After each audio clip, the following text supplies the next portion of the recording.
Thank you for joining us. I'm very excited that our keynote speakers set such a great tone for the day by presenting on some really innovative things that local governments are doing in the realm of sustainability. And our panel today is going to further explore those ideas with a specific eye towards climate change and addressing climate change on a local level.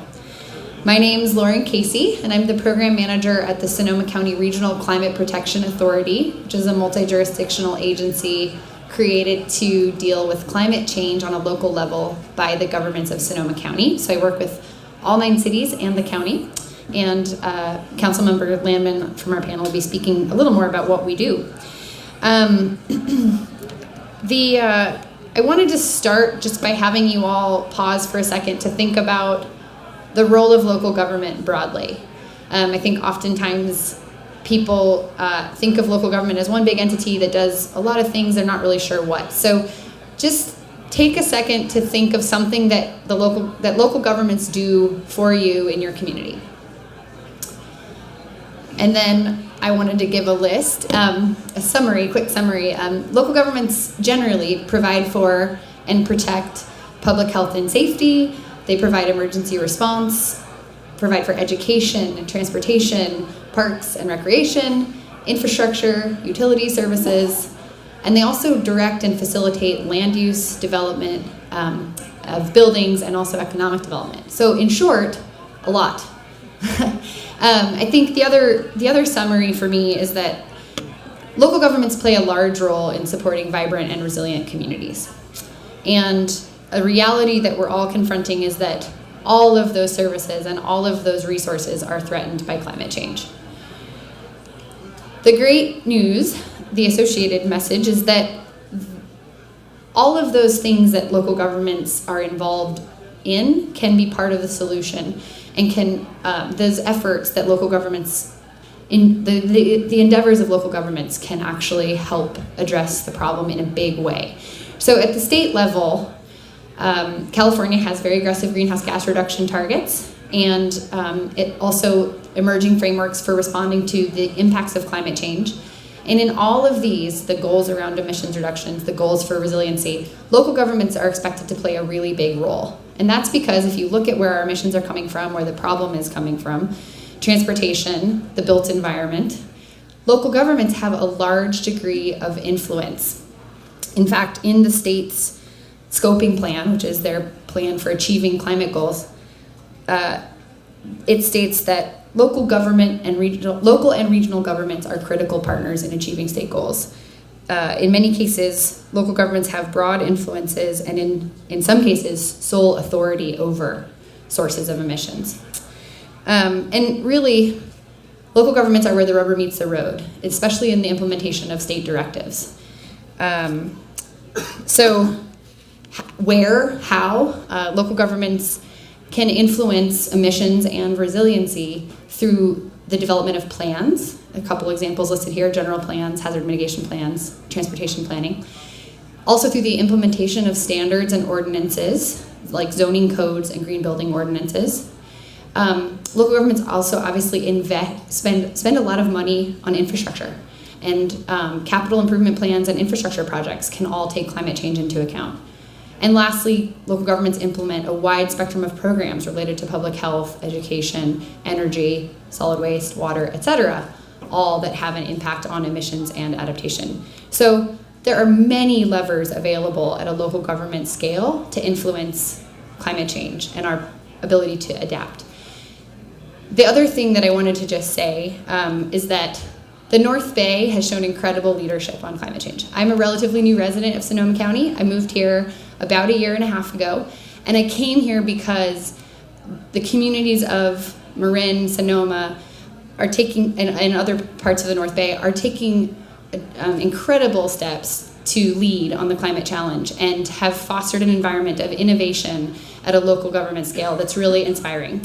So I've invited 3 folks here to share that message around the importance of and the power of local action to both address the impacts and risks of climate change, as well as to reduce our contributions to the problem.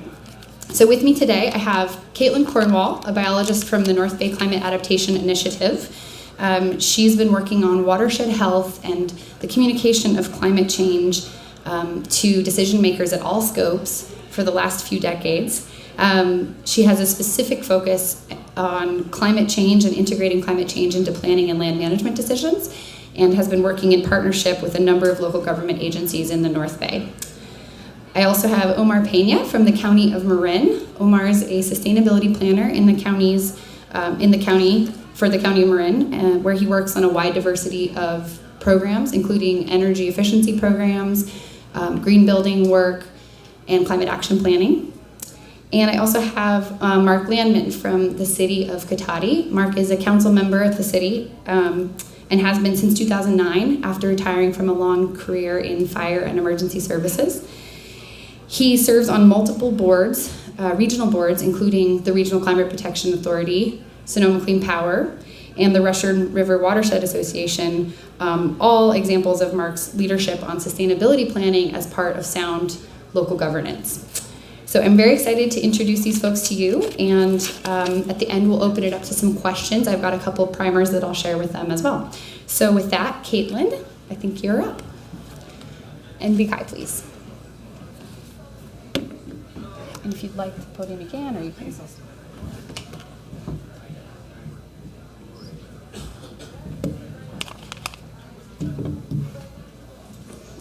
Hi everyone. I'm a biologist, and my organization that I work under is Sonoma Ecology Center, and we are one of the founding members of the North Bay Climate Adaptation Initiative, which is a collaborative, as you can see, of many different kinds of entities, and this is the kind of multidisciplinary response that the climate challenge calls for. I wanted to spend a minute describing the diversity of these entities, because they all have a role to play. Is my volume good? Yeah. Okay, thank you. So there are a number of nonprofits on this slide, and some of them are land-based. They operate preserves, they do environmental monitoring and research. And then there are also nonprofits that are more technical, that do science, like Point Blue or Sonoma Ecology Center. And we've also got a number of local government agencies, RCPA, of course. Sonoma County Water Agency is a big partner of ours.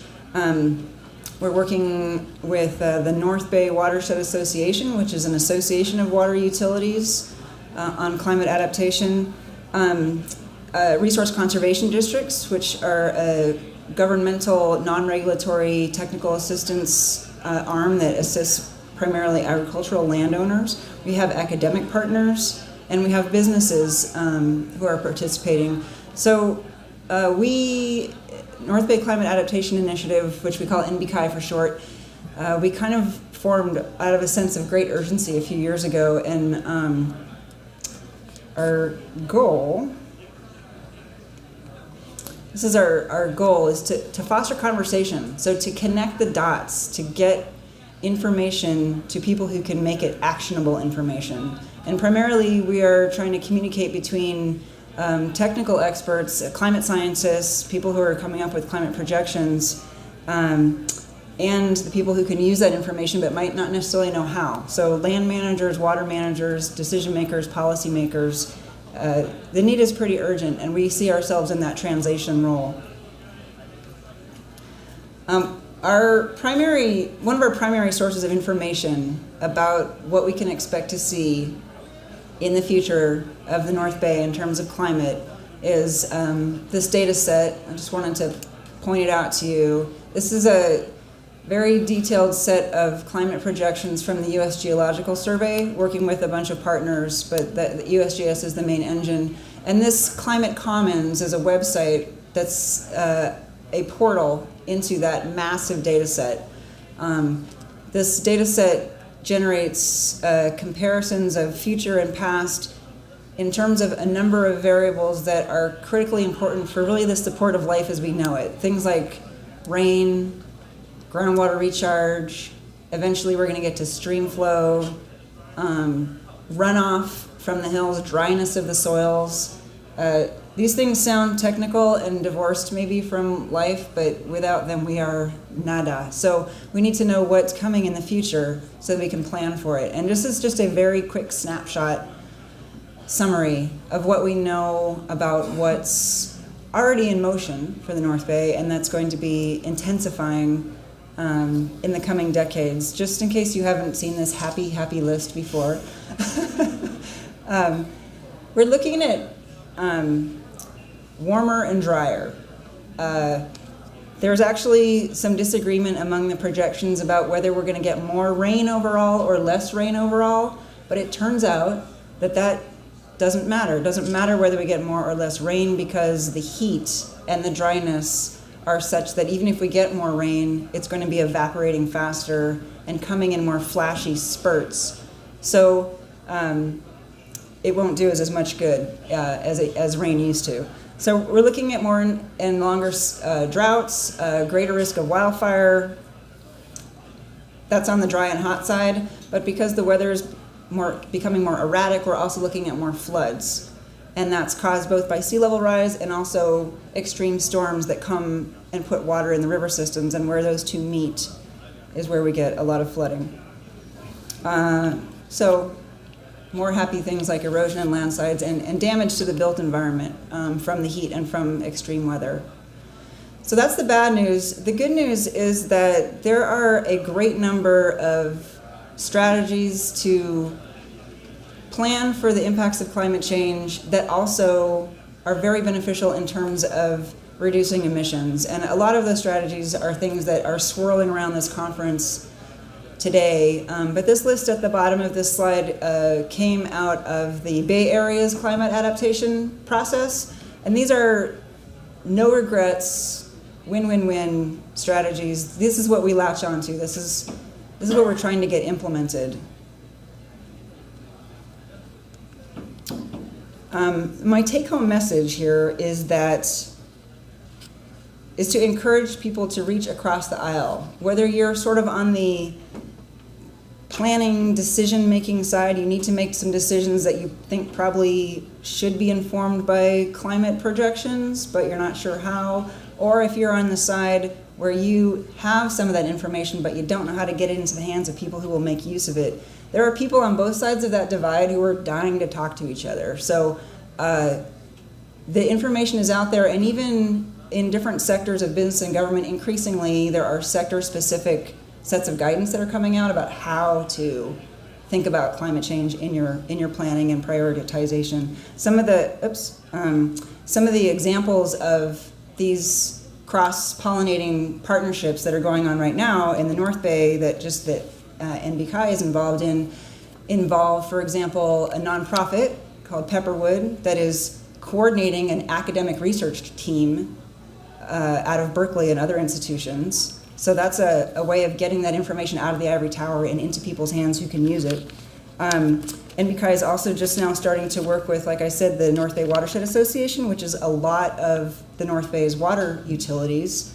They know they need to account for future water conditions in their planning, but how exactly? Well, we're going to take the data and boil it down in ways that they can make immediate use of. There are nonprofits like Point Blue and the Ecology Center who are creating maps out of these massive data sets so that people who are not technical can look and see what the future holds and plan around that.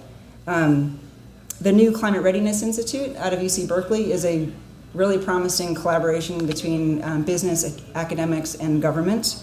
And the partnerships that kind of brought us together here, the Regional Climate Protection Authority doing a climate plan for Sonoma County, NBCI is being the technical consultant to the county on the adaptation portion of that plan, and we're moving that forward into assisting Sonoma County, Marin, and Napa with making use of climate projections to protect the assets that we care about so much in the North Bay. That's it. Great. Thank you, Caitlin, for that NGO partner perspective. A little bit doom, but also, again, a lot of optimism around the ways in which we can respond to those challenges. So next I'd like to invite Mark Landman from the City of Cotati to present the perspective of an elected official. Absolutely, yeah.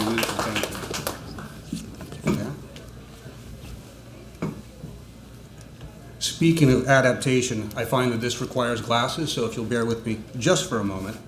Hello everybody, I am Mark Landman. I'm here today to represent local government. And as you can see from the slide, this is just the start of it.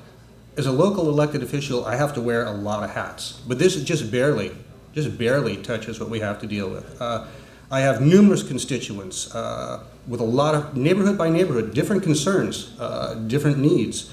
I have business community ranging from very small single-person startups to corporate monoliths who all also have different interests that need to be heard, need to be dealt with in order for me to move anything forward. And again, this is just the tip of the iceberg. I have neighboring communities, not just those on my border, but throughout this watershed, throughout this county that I have to work with, and we have to find a common ground to go forward to do anything. And so on upward. The county, certainly a major partner in anything that I have to do. The state, federal. So if you'll allow me to switch metaphors from wearing hats, I have a different way actually that I personally describe this, because it feels to me at times like dealing with all this diverseness and trying to reach consensus, I am swimming through molasses. That in essence is the role of your local elected official, and that is what we have to do. And although that sounds rather unpleasant and certainly at least gives me a unique visual image in my mind when I think about it, what I'm finding in the last few years is that actually is not as bad as it sounds. And in a way, it perhaps is one of the greatest strengths we have. Because if you can find a way to pull all those diverse threads together, all those needs, all those interests, to unify them behind something in great enough numbers, then you actually have a chance to move forward in some of the things we need to do. And that's exactly what a local elected official has to learn and what they have to do. So if we go to slide 2, simple question here, and this is easy. Why is Cotati taking action? It's an evident thing for us. I think as a society, we've taken a lot of things for granted. And we've made assumptions in the way we've grown up over decades. Assumptions like that water is unlimited. Wherever you buy property, whatever the outline of your property, anywhere you stick a straw down there is water that's sitting, probably just outlined, just like your property line, and you can drink as much as you want, as long as you want. It won't hurt anybody else. Assumptions that there is cheap, unlimited fuel to burn, and burning it without consequence will have no problems for us down the line. Well, we're beginning to find none of these things are quite the case. In essence, what we've done is, through our actions, we've painted ourselves as a society into a corner. And now we find ourselves in the unenviable position of sitting in that corner on a stool with our paintbrush and looking at that wet floor and realizing we need to find a path outward. So now that I've made you all despondent, I have to tell you the good news is there actually are a lot of opportunities. Often they're small ones, sometimes we're lucky and get medium ones, and sometimes these opportunities grouped together can coalesce into something large, but they're out there. And the interesting thing I find is they often hide in plain sight. Looking at this slide, there's a couple of things that are on the top on both sides, obvious problems I think we'd recognize. If we look at that asphalt parking lot, clearly most of us would say that's a problem. Noxious material covering up fertile soil, preventing groundwater recharge, runoff flashes quickly can increase flooding and runoff issues, and when it does run off, it may tend to contaminate local soil quite possibly. You have an urban heat sink effect because of that large dark mass, instead of reflecting heat, absorbs it. And of course, by its very nature and structure, it tends to reinforce our car culture, which may long-term be a problem.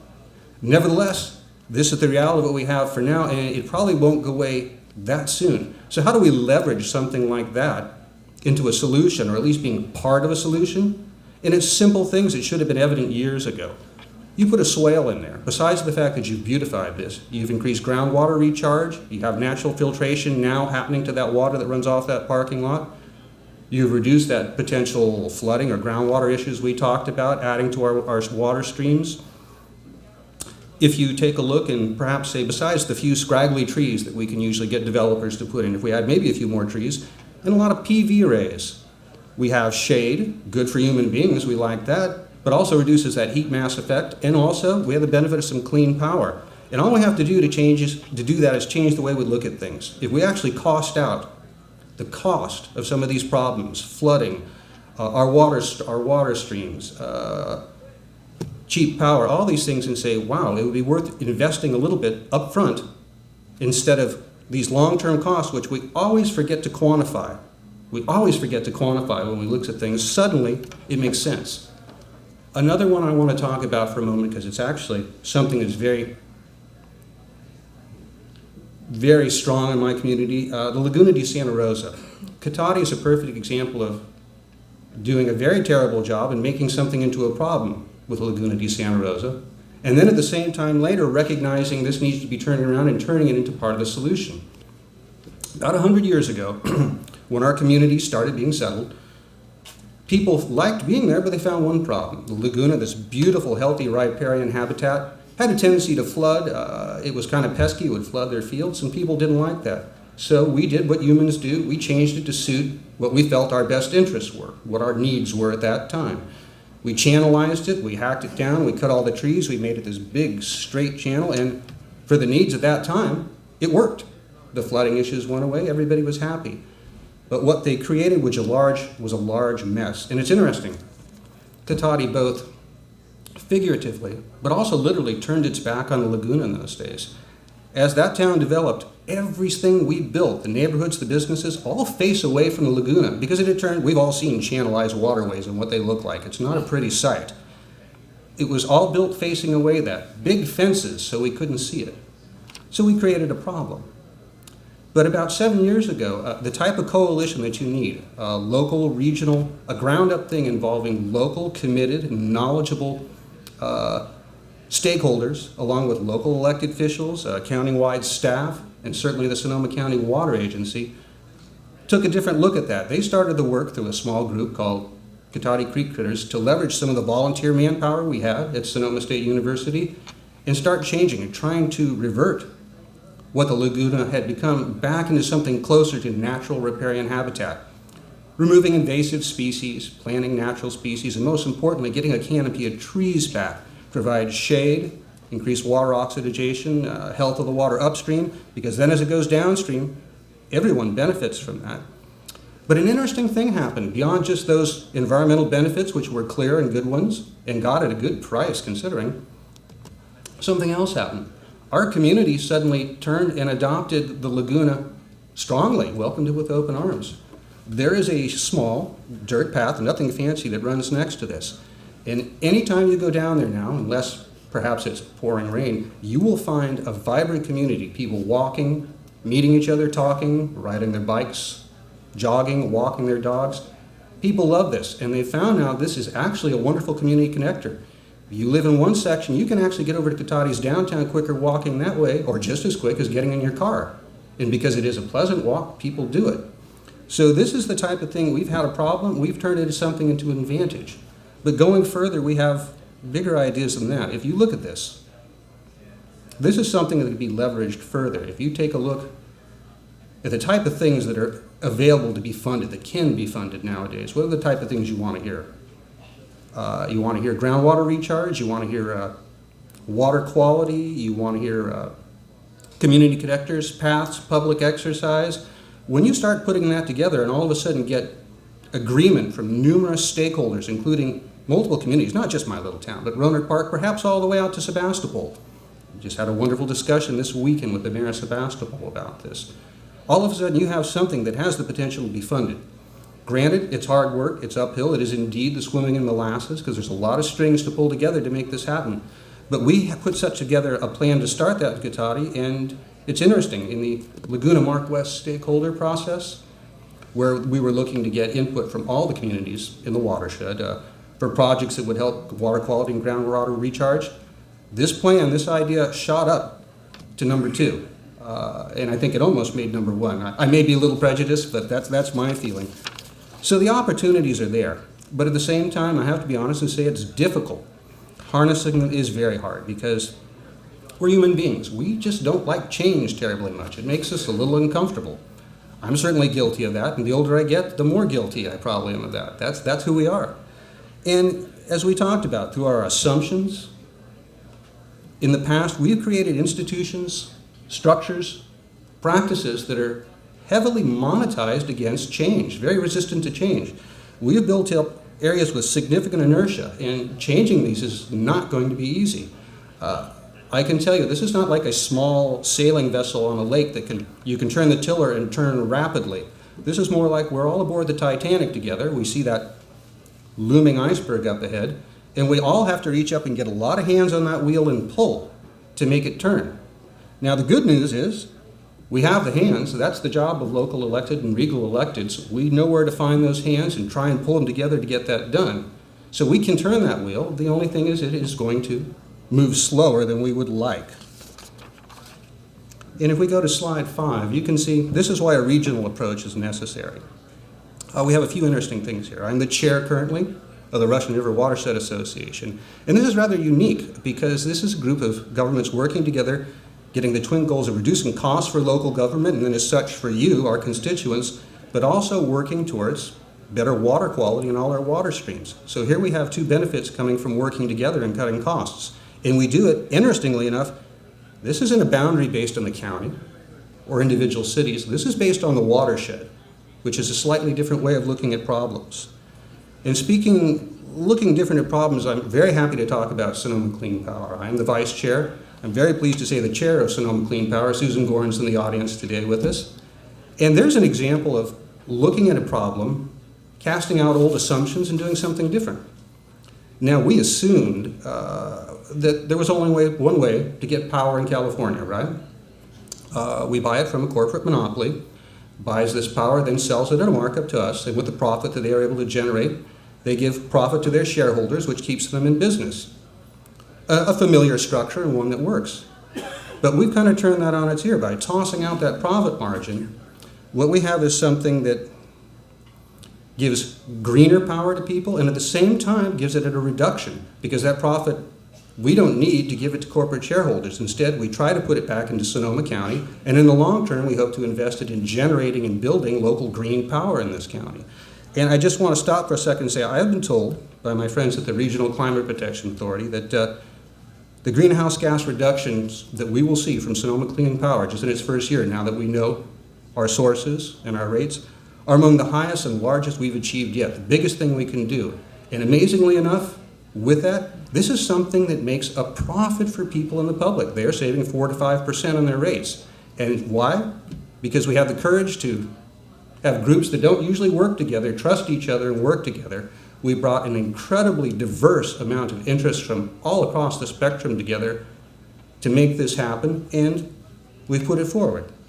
So those are the type of things we can do. This is the approach we have to take. We have to have a bottom-up, leveraging the advantage of all the wide swath of stakeholders we have in this county. If we go to the next slide, I'll just mention one last thing that's a good example of this. Climate Action 2020 is an initiative coming forward from the Regional Climate Protection Authority. And this is a good example of what we need to do because sometimes these problems are so big, there's no way anybody can tackle it head on, right? So sometimes people back off. But realistically, we find sometimes problems even haven't been fully assessed. Think of it. How much time and money have we put to actually assessing what these issues are minutely? How can we deal with them? If you don't understand the risk, how can you even begin to be ready to find an opportunity to do something with it? Secondly, then, once you've quantified what your concerns, what your risks are, you can start to say, okay, where are the levers in this county, in this region, that we can pull together and find some opportunities? And this is exactly what this does. It puts us poised to take advantage of market opportunities, to harness funding, and make all these things happen. And it's doing it exactly the way I talked about. It is steered. Remember we talked about steering that ship with a lot of hands? There's a lot of hands in here. They're doing it the hard way. Elected officials, city and county staff, stakeholder advisory group, I believe over 37 different business and community leaders from all across the spectrum, and of course input from the public through both community meetings and online comment forums. So if we go to our last slide, I think one thing we agree on is we don't want to copy this gentleman. Now, he looks like he may be for the moment comfortable, and his head may well be warm, but the truth of the matter, he has no vision. He's not poised to take any step forwards. This is not the way for us to go. As it's been stated here today, we have been bold in this county compared to the rest of the state and indeed to the rest of this country. We've shown some leadership. Problems aren't totally unsolvable. We can take steps at least to provide mitigation, and we're doing that. But I will leave you with this thought. The only way it works is for all of us to be in. And then that sounds like a cliche. But I'm finding as an elected official, this is so true. We had a slide a few minutes ago that showed all these stakeholders, but the most important one was left off, because in all the initiatives I've talked about that I've seen that have been successful, it hasn't just been staff and electives and all the different interest groups. It's also been strong input from knowledgeable, committed, and interested stakeholders in the public that have been a key part. You inspire us, you educate us, and sometimes when necessary, you get behind us and give us that good, strong push we need. So I'll leave you with the thought, you continue to do that, and we will continue to do the things we need to do. Thank you.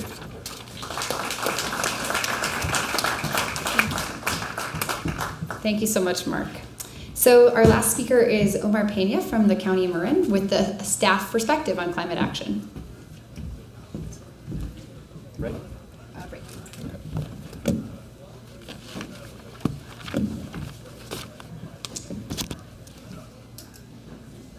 Good morning, and thank you so much for having me here today. I've been a planner with the County of Marin since about 2006. And what I wanted to share with you this morning is a lot of the progress that we have made in terms of climate planning because of involvement from residents and businesses in our county. And the things I'm going to talk about do apply here to Sonoma County, and I'll tell you why in a bit.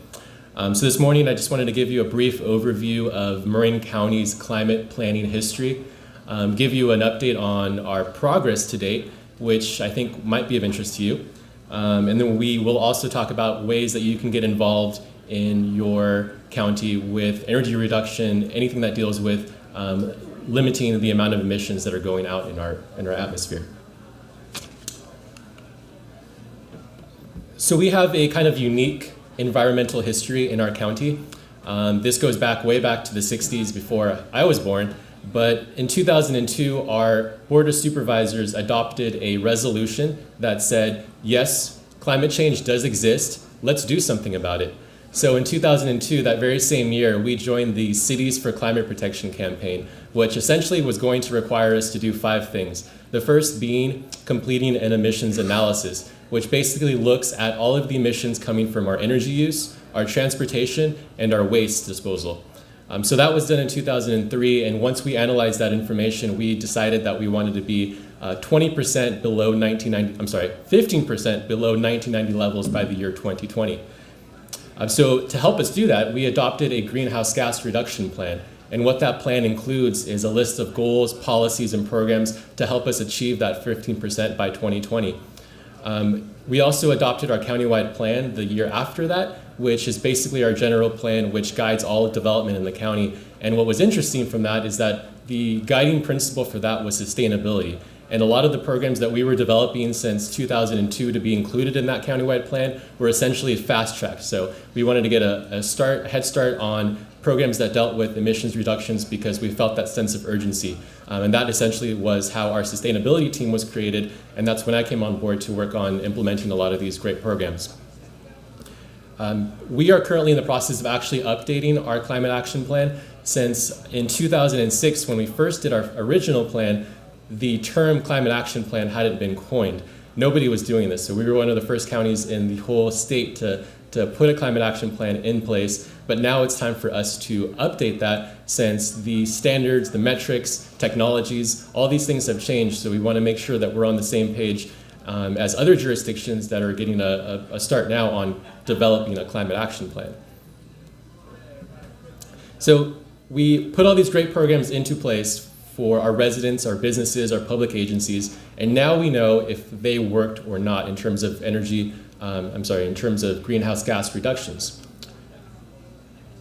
So this year, or actually just a couple of weeks ago, we found out that our 2012 emission levels are actually 14.9% lower than they were in 1990.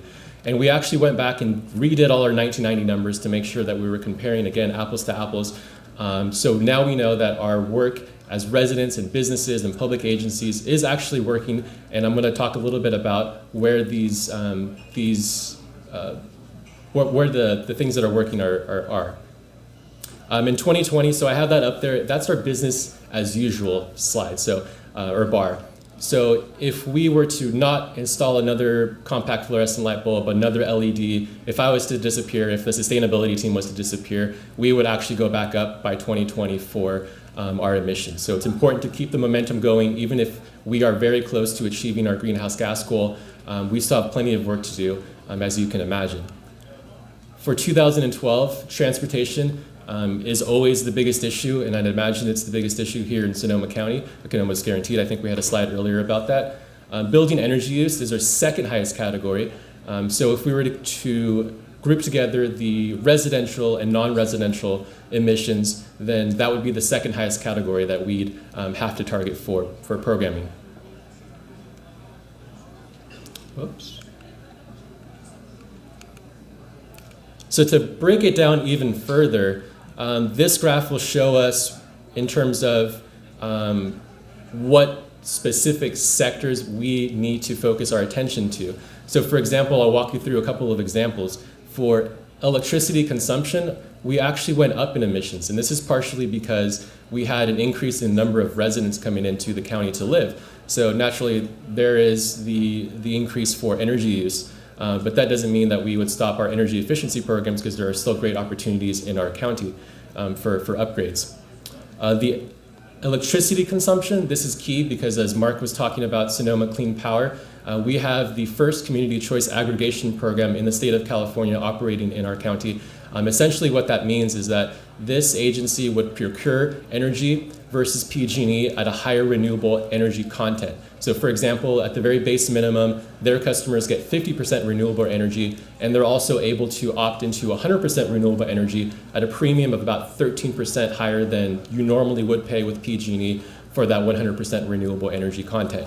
And as you can see, it's obviously making a huge difference. It's the biggest reduction we've seen for any program in our county. This is also taking into account the number of residents and businesses that have installed solar. So about 1.5% of this is contributed to from installing solar. With transportation, you'll see that our emissions are down, so our programs from our public works agencies are working to get folks to walk more, bike more, take public transportation. Those are obviously working, but again, we shouldn't stop where we stand now. Waste, we have more folks recycling. The amount of materials going to our disposal facilities are decreasing, so our emissions therefore are decreasing in that sector as well. So we've made great progress, and I've been saying this throughout my presentation. It isn't time for us to stop. At 15% below 1990 levels by 2020.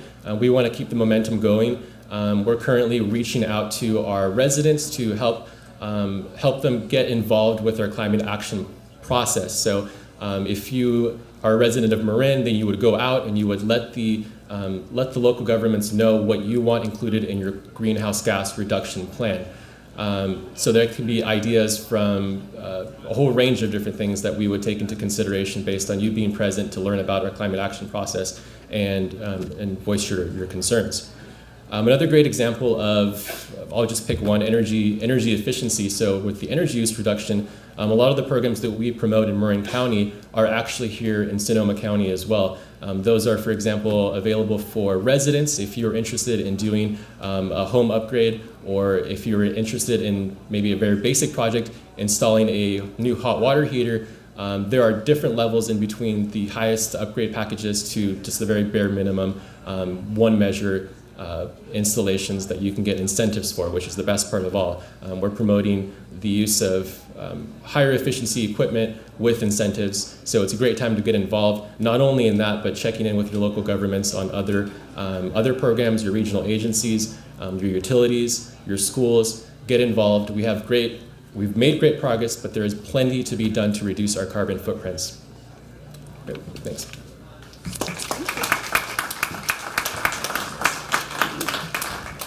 So I had put together a couple of CEDAR questions for our panel, but I probably will only ask maybe one or two of mine and then open it up to you all for questions before we finish. We started late. Can we have a couple extra? Okay. So the first question I wanted to pose to all of you is, what do you see as the biggest threat to the North Bay from climate change? And what do you see as the biggest opportunity?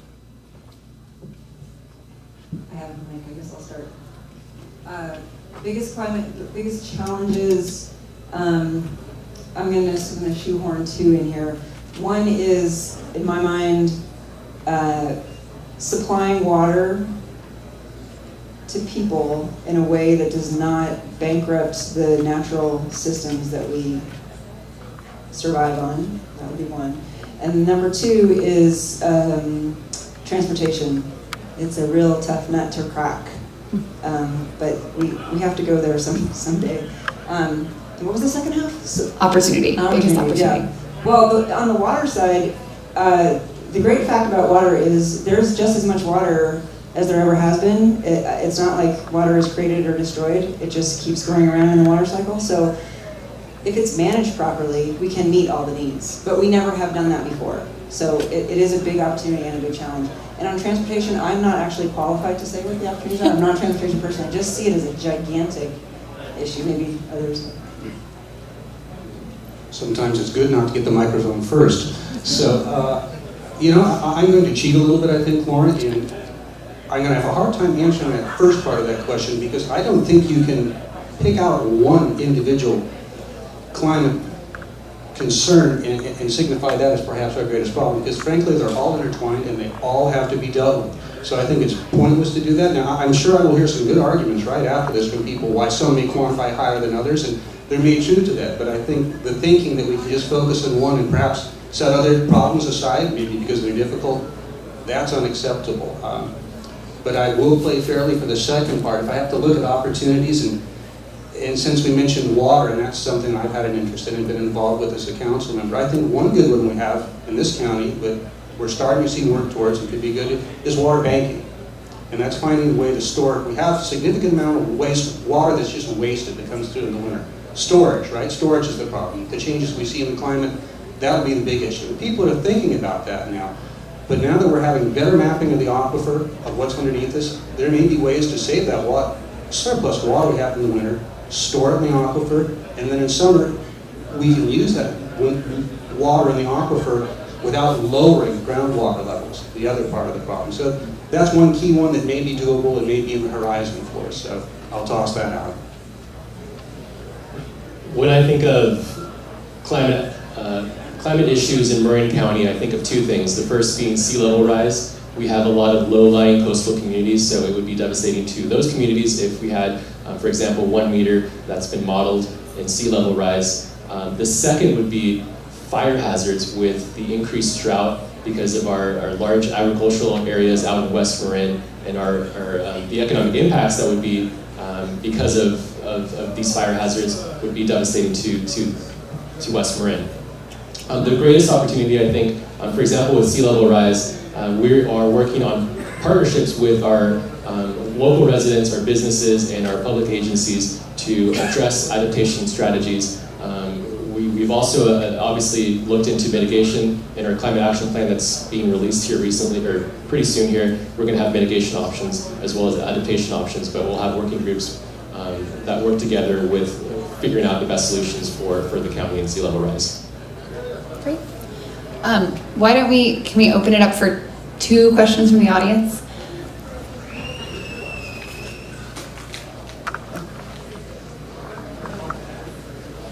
There's a mic coming.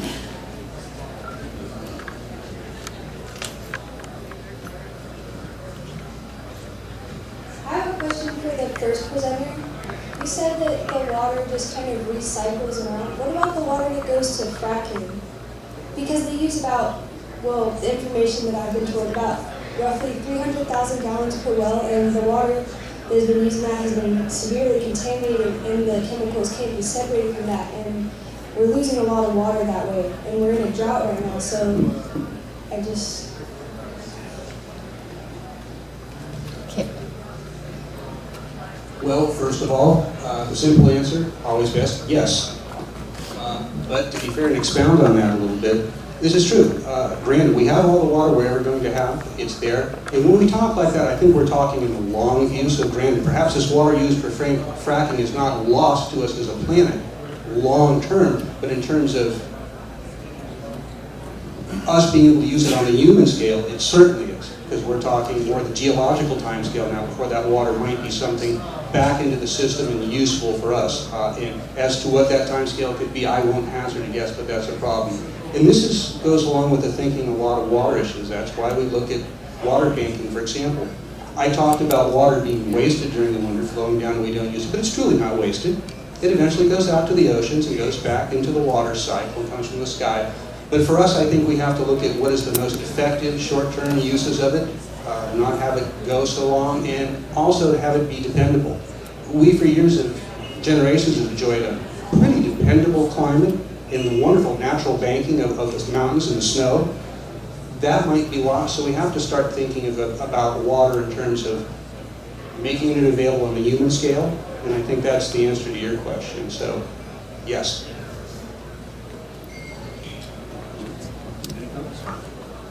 That's good.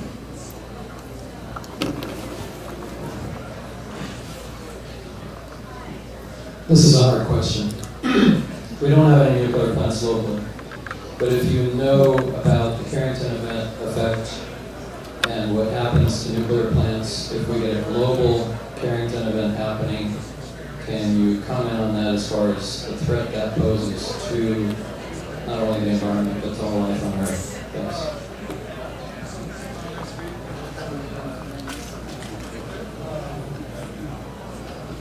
I'm feeling unlucky sitting in the middle of something right now.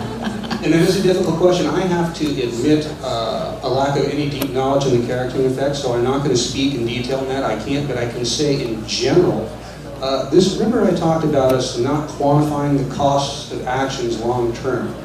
This is something we've been guilty of, perhaps through a lack of a deeper understanding of things, but certainly now we continue to be resistant, like that man at the last slide with his head in the sand, because we just don't want to face it.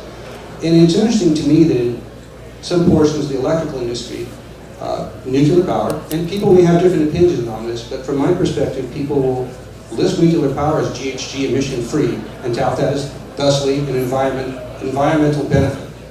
And granted, there is no GHG emission perhaps from that plant per se, but what you've done is you refuse to quantify the other problems, the other costs, the other vast, incredibly bad potentials, particularly potentials that start going on a geological time frame as opposed to a human time frame to deal with. These are things we're ill-equipped to deal with, and as such, have to be part of the thinking. So I don't know if I was able to answer your question, but the bottom line is, for me personally, I see that as a huge concern. And it's not something that we seem to, as a species, have any answers for in terms of engineering.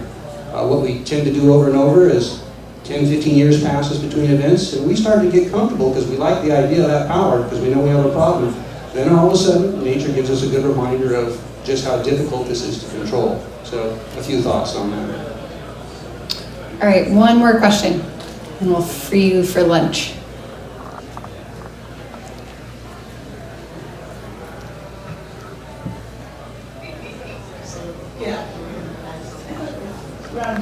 Right. My question has to do with looking at whole sustainable communities and diversity and inclusion. We have climate change, but we don't seem to have, everybody on board. It's really expensive. We think of, folks in community as, there's the Prius driving, Whole Foods shopping, generation of folks that are going, and then you have this, we have other folks in community that can't afford it. We're not speaking the languages. We don't have a culture. How do we, begin to look at a whole community solution and then look at it as that we, and how do we fit this into an economic development model? Great question. Thanks for bringing that up. It's definitely the case that the impacts of climate change are hitting hardest now and will continue to hit hardest the people who already are vulnerable to economic volatility and to price volatility. Climate change means that the cost of water is going to go up, the cost of food is going to go up, the cost of heating and cooling housing is going to go up. People who work outside are much more at risk from heat-related health problems. So it's a vast problem. I don't think our society has done a great job at making provision for those people already, and climate change just sort of adds a level of urgency. So it's definitely part of the adaptation strategies that need to be part of government's response to climate change. There are a lot of strategies that do work and that provide multiple benefits at the same time. Things like local food and urban forestry, but also just basic provision of health services, things like that are very important, have always been important, and are more important under climate change. Yeah, I would just say that one of our jobs is to make sure that all of our program offerings are accessible, and we work very hard at that. So within our, for example, me personally working on our energy efficiency programs with our schools, we make sure that we're taking into account that the schools with the history of not being paid attention to in terms of funding for energy upgrades are the first schools that we deal with. So we make sure that we work that into our outreach and our program implementation models. I'm going to agree with my colleagues. I think we said best when we said as a society, perhaps we have not dealt well with these issues. And my friends have covered this very thoroughly, but I'll just say this. Right now we're living in a time of clear change because we see long-established assumptions like I talked about just aren't working, so things are up in the air. And it's at that moment of volatility when everything's on the balance is when it's interesting. Even just one hand reaching up sometimes can tip the scale. So I would suggest organize, be together, be a voice, pull all the resources you can at those moments, because as we see, sometimes when change happens, it's a small group of stakeholders compared to the vast amount of people that just don't participate in it. Bottom line, from an elected official's perspective, if you want to get our attention, phone calls, emails, letters, it actually does work. Great. Well, thank you all so much for joining us. Big thanks to our panelists. Last round.